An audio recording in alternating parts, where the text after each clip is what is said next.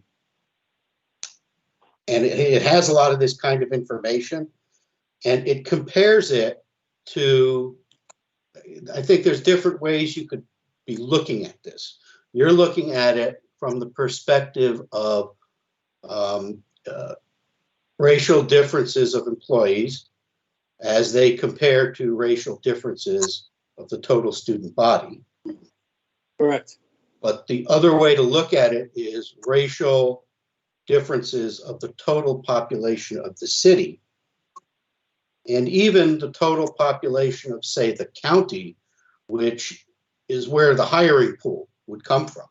Not everybody we hire is going to necessarily come from Bridgeport. Some are from Trumbull, Norwalk, Stanford, whatever. So you may want to have those as separate overlays so you can see how our employee base compares racially to the student body, 1, the city population, 2, and the general area.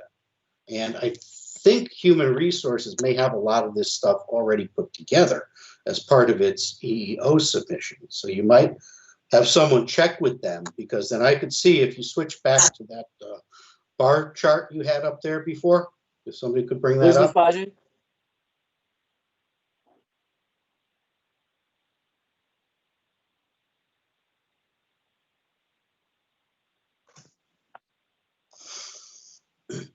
So in this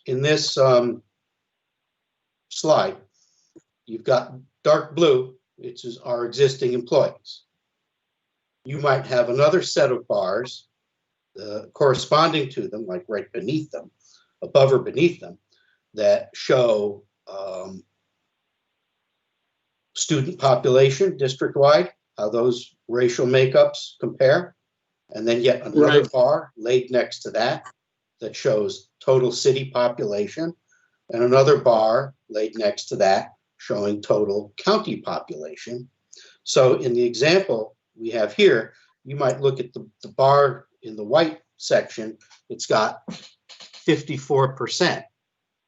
And then if you lay the student bar next to that, what does that compare to? I'm just going to say arbitrarily 40%. And then if you look at the city, that may be 50%. And then the county might be 60. So now you can start to really see how we compare in different areas and try to determine what's the, like in general, is the employee, is the number of white employees kind of comparable to what we're seeing in terms of the student population, the city population, and the county population. It's not going to be exact, but you'll be able to look at it and see if we're really out of whack in one area or another. Yeah, I understand what you're getting at. And I think HR would have a lot of this stuff already. Right. And that's a good point. However, the further you go out as race based on population, the more it will become in line. With, like, if you do the whole Connecticut, I'm sure possibly the whites could possibly be underrepresented as employees. But my point is that we'll see, like, if let's say if in the county the total white population is 40%, well, then we're overrepresented there. Right. And if it's 60%, then we're a little underrepresented. But it gives us, what it does is it gives us an idea of what the labor pool potentially is out there. If the county population for Black/Afro-American, if that total population is only 20%, then by our numbers, we've reached that number. However, if we look at it and we see that it's actually closer to 35%, well, how come only 20% of our labor force is Black/Afro-American?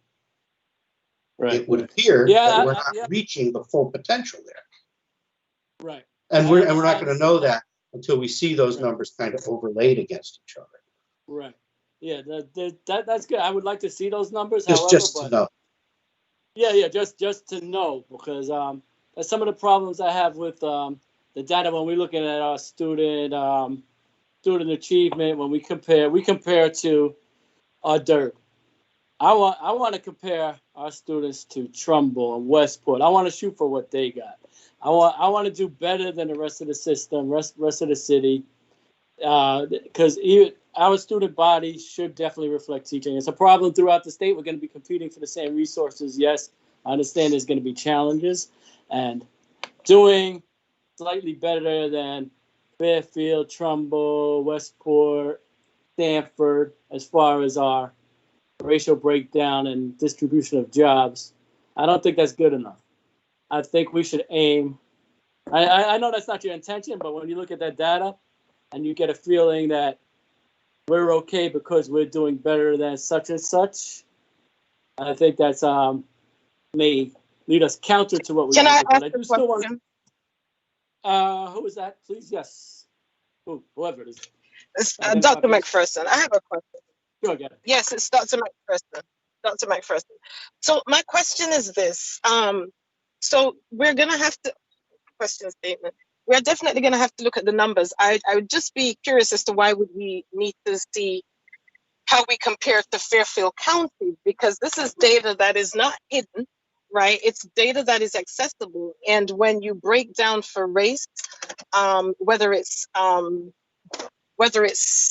educator population and in comparison to student population, when you disaggregate for race, at least in the urban centers, Bridgeport, New Haven, Hartford, there is the reverse, right? So you tend to have fewer Black and brown educators, right? Hispanic and African American educators in these three major districts in relationship to the student body, right?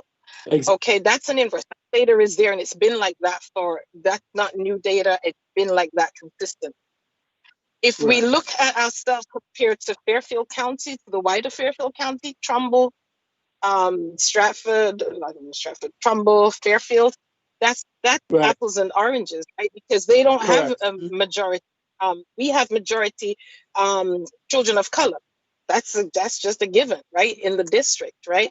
Which kind of mimics the city of Bridgeport too, right? So I think that I would just, I don't know, need a little bit more clarity as to why the labor pool for teachers, if we're looking for educators of color, then it would require, I would believe, once we look at the data, to become creative, right? And think outside of the box. How then, if that's one of our goals, I'm not sure, but if that's one of the goals, kind of like, bring in more minority, Black and brown educators, then we'd have to be, because we're not just looking in Bridgeport and we're not just looking in Fairfield County, right? Because even if you check our current educator staff, the majority of them come from someplace else, right? So I just wanted to say that because, that's a great point. To clarify what I was saying. Yeah, go ahead, John. Maybe, I guess what I'm getting at, because I mean, you could use another data set. You could use the Bridgeport-Stanford urbanized area, which is really just Bridgeport going down through Norwalk into Stanford. It doesn't take into account necessarily Trumbull or Easton or any of those. And I don't know where you focus it. I guess the point I'm getting at, and if you ask Denise Alter-Dixon for a copy of the EEO1 report, it's actually going to break down employee bases by race and also by type of employee. So executive level, professional, managerial, and like that. And it's going to break it down by race and gender. And like when I look at this chart, this doesn't get that specific. It says white is 54%, Black is 20%, Hispanic is 18%, but it doesn't give us an insight into what levels of employees these are. It's just the total employee base. So of the 20% that's Black, what portion of them are actually teachers versus janitors, food service workers, and the same with the white bar. It doesn't distinguish any of that. Right. And that's an issue too. But like I said, I think if you looked at if you asked Denise for the EEO1 report, that does get into that level of detail. And it may show how we compare to the surrounding area in that regard. It's not going to show you how it compares to the student population. That's something you would have to try to overlay into that. But I think now that I'm seeing this and we're talking about it, this employee breakdown by race is really broad. Right. And I don't know how you really chop it up into usable information. Yeah, we got to disaggregate that further because we do have an employee breakdown, and I think it's almost probably every single employee. It's like a spreadsheet they sent. I don't know if it made it. I didn't look at the public packet, but I don't want to bring that up on the screen because I'm not sure it's public. It has everybody's title, what they're teaching, cafeteria aides, staff, and that's an excellent point. That we got to look at because if we do eventually get to a point where this reflects our student body, we don't want it to be 90% cafeteria aides and 10% staff, because then it would look like we're doing all fine and dandy. That's a great point. But that's also the other data that's part of our packet. That's in a spreadsheet form, so that should be relatively simple to put in a chart, I believe. Not for me, but maybe somebody else who could actually look at that and then we could get, because then we want to see like, okay, are we relegating minority populations to not we relegate? Okay, let me speak more carefully here. That there is a disparity in certain titles that needs to be addressed in some way, shape, or form. Whether that disparity is in our power to address, or whether it's the wider community to address, is something that remains to be seen once the data is presented and disaggregated. So I'm gonna go around and see if I got any comments from the rest of our folk here. Mr. Ellingworth.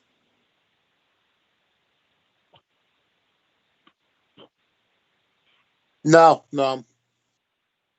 Ms. Brown. No comments. Just trying to grab all the information. It's a lot of information, but hopefully with the breakdown to be a little bit more clear. Yes. Before I go any further with any questions, you bring up a great point. This thing is, I said this when we were doing reopening committees, it's a many-headed monster. It's going to take us longer to formulate the question.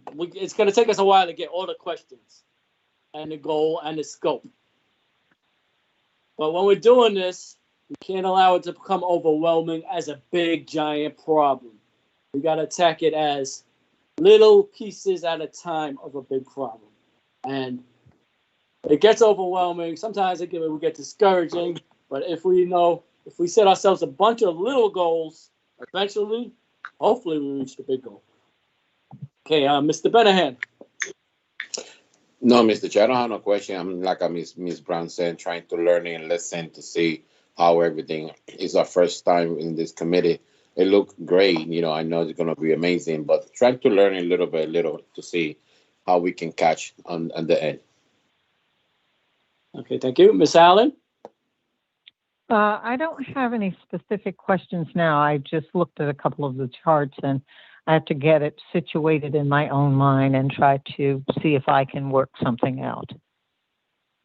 Thank you. Let's see, we got Stephen. Dr. Morgan?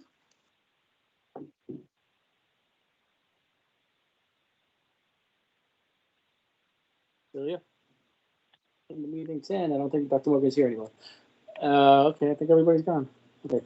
All right, so I think, is there anybody else who wasn't selected that would like to speak on this part of the issue?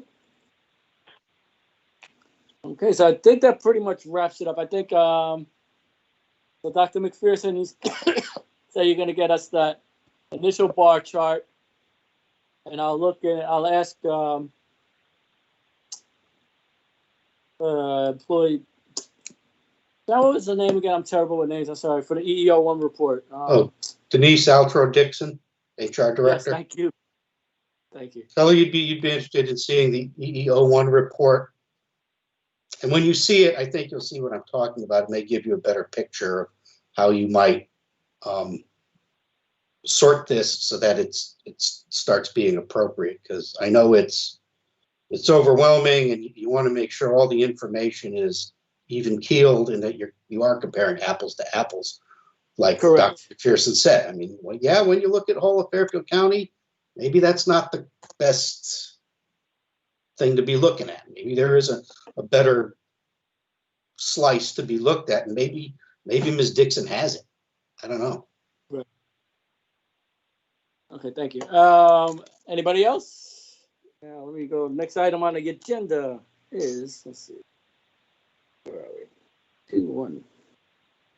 Get back up. All right, a top-down approach to uncovering unintentional biases. Now, this is going to be a tough one for us because it involves challenging ourselves. Like I said before, this is a 400-year-old problem.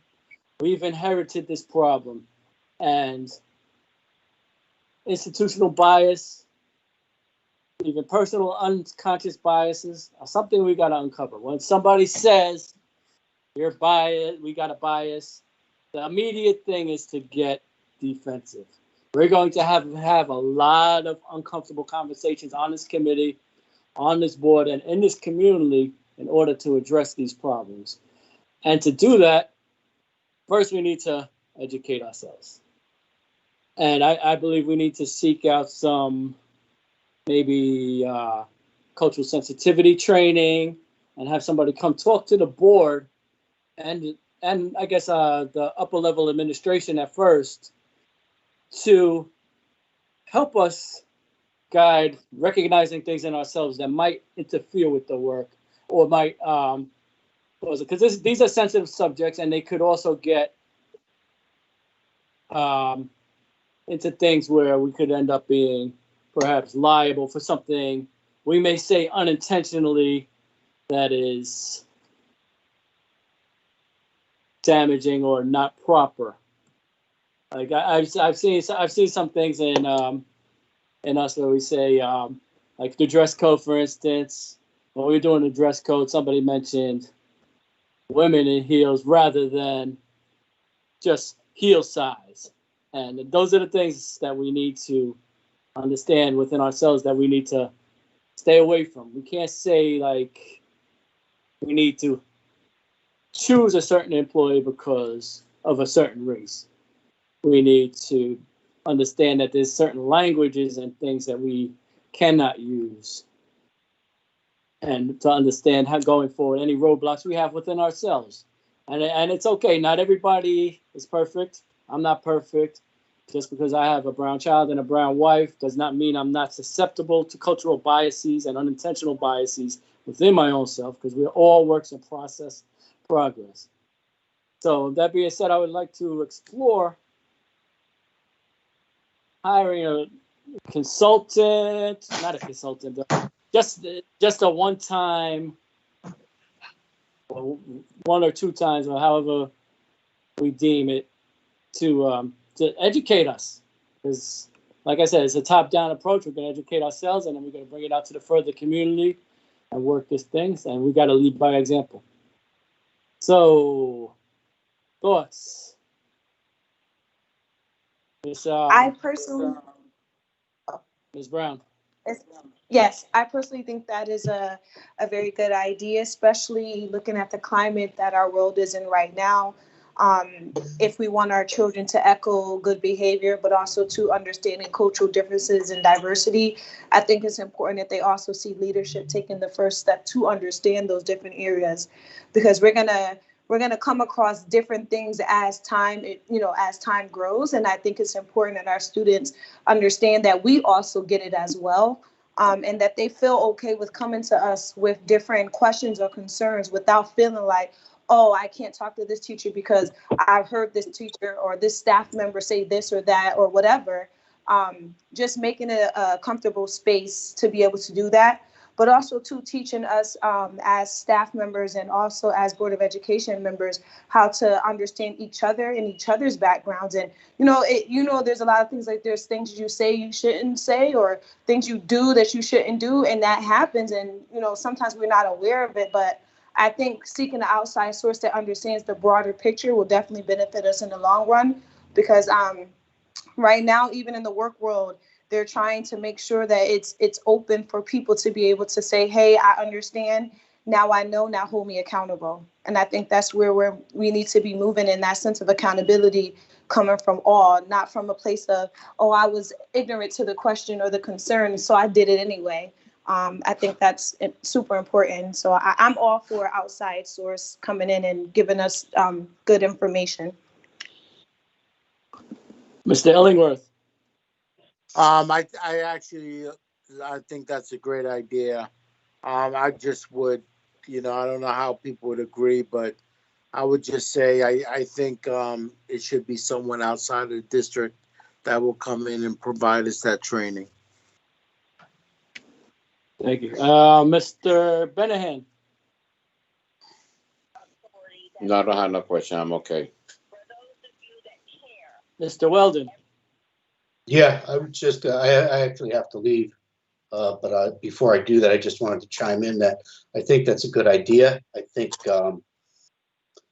someone should talk to, I don't know who the right party would be, whether it would be HR or maybe just through the superintendent's office, have somebody put out a quick RFP for diversity and inclusion training, and see what comes back, what different firms can offer, and see if there's an existing program. If there is, I haven't heard of it, but I think it'd be a good idea to put out an RFP for that kind of thing so that it circulates throughout the district. Right. So every school gets this kind of right. benefit of learning of these kinds of things. Question, Mr. Weldon. Do we anticipate that it actually going to be costly enough to require an RFP, or are you just suggesting an RFP? Well, I think I think it could be costly enough to require an RFP. I think there are firms that specialize in this kind of thing, and I think you would want to open it up to see what different firms had to offer you. And based on what was presented to you, it's not so much a matter of cost. It's about what can you offer? What's your experience in this area, and who can offer the best services of this type? Cost is always, you can always negotiate it. It's not a low bid thing, but you're looking for quality here. You want to get a quality program. See if you can find a firm who can help you develop a program like that for ongoing.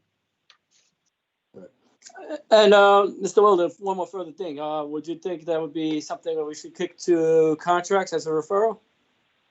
Well, I mean, the staff is going to need to put something together. And then it would ultimately come to contracts to approve issuing it. So I think this would be something that would, that's what I'm saying. I'm not sure who would be the right point person in the administration to put something like this together. I suppose it could be anyone, but you'd want someone to put together a basic framework of the kind of thing you're looking for, and then see what comes back to you. Yeah, that's a good idea.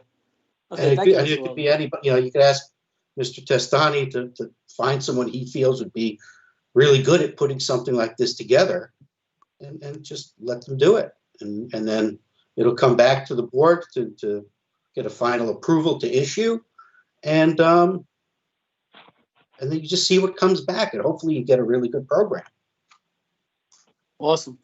Yeah, thank you very much. That's my thoughts. So. Good. Thank you. Perfect. Very good advice. Ms. Allen. After that, I don't think I have anything to add to that. Thank you. Awesome. Dr. McPherson?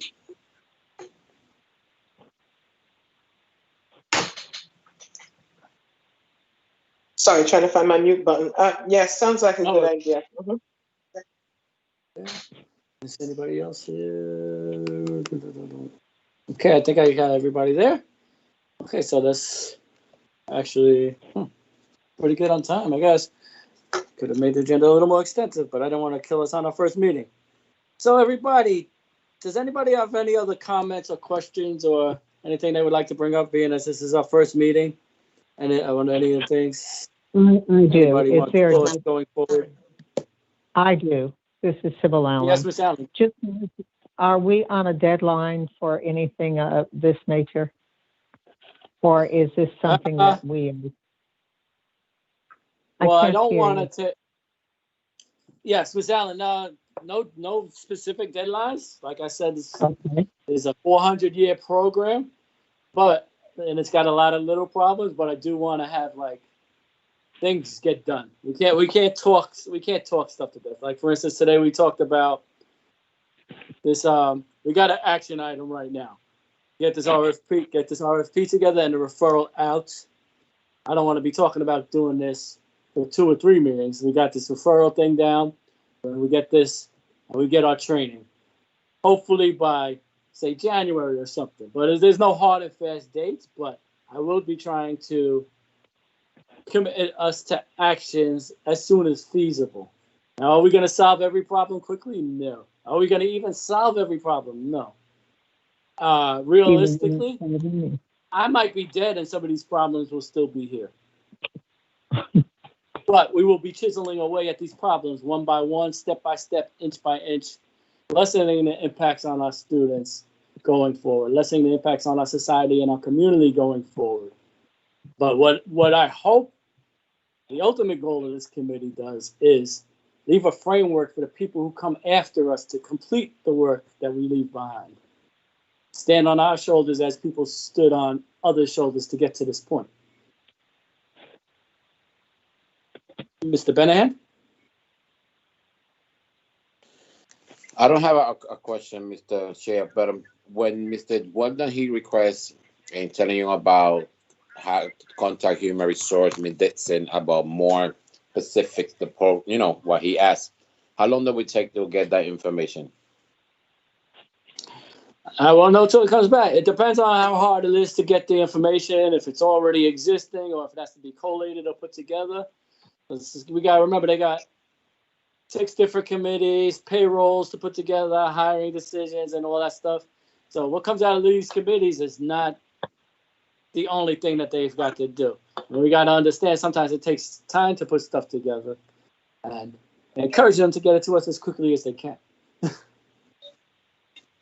Yeah, I know they have a lot of things to do, but sometimes when they really have the information in the computer, sometimes they will be easy for them, try to put it, I hope we can get it.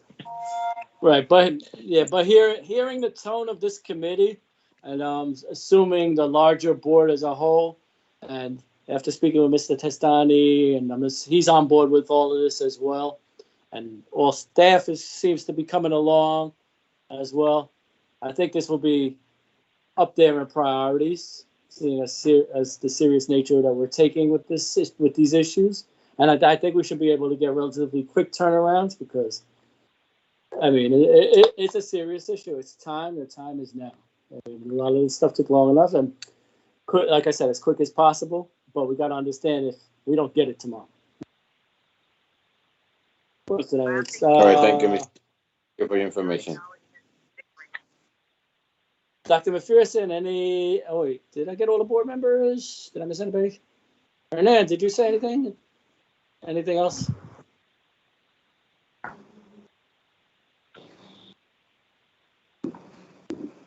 No, Mr. No, I'm good, Joe. I'm good. All right, good. Thank you. Dr. McPherson. Yes, no, I was saying, no, I don't have anything else to add or to. So far, so good. Awesome. And okay, I guess we're the only ones left. And I covered everybody. If anybody else wants to speak up, speak now. If ever hold their peace, or hold their peace till the next meeting. I'll take a motion to adjourn right now. So moved. Motion to adjourn. Oh, Thank you, Ms. Brown. Second. Second. Ms. Dillingworth, second. All in favor? Aye. aye. Any opposed? Motion carries. Everybody, thank you very much. First great initial meeting. I hope to have further great meetings and we start chiseling away at this big mountain we need to knock down. Everybody have a great week and get home safe. God bless everyone. Take care. Thank And I you. forgot everybody.